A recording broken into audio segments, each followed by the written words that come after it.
قرآن کا منہج دیکھیں، ہم نے یہ آیا مبارکہ عرصہ سے جناب صرف مناظروں میں پڑھی ہے، آقا علیہ السلام نور ہیں یا نہیں، آقا علیہ السلام نور ہیں یا نہیں۔ اوے یہ آیا مبارکہ تو پڑھ کے جناب دروازہ ٹھوک کے یہود و نصرانیوں کا پڑھنے والی آیت تھی۔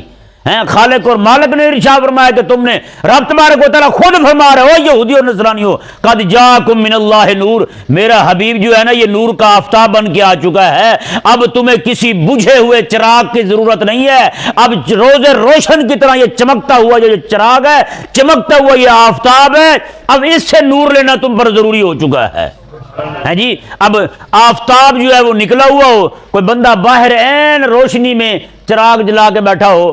جی، دیکھا جائے گا اس چراغ کو جی، تو آفتاب کو دیکھا جائے گا نا، اسی کا نور ہی کافی ہوگا۔ تو یہ قیامت تک کوئی بھی بندہ اگر نور لینا چاہتا ہے، ہدایت لینا چاہتا ہے جی، راہ حق کو دیکھنا چاہتا ہے، وہ چاہتا ہے کہ مجھے راہ حق سجھائی دے، دکھائی دے، تو اسے میرے کریم آقا علیہ السلام کی شریعت حقہ کے علاوہ کہیں بھی نہیں مل سکتا، نور دکھائی نہیں دے سکتا، اسے ہدایت نہیں مل سکتی، اسے راہ حق دکھائی نہیں دے سکتا، صرف اور صرف میرے کریم آقا صلی اللہ علیہ وسلم کی شریعت حقہ جو ہے وہی راہ دکھائے گی، وہی ہدایت دے گی انہیں۔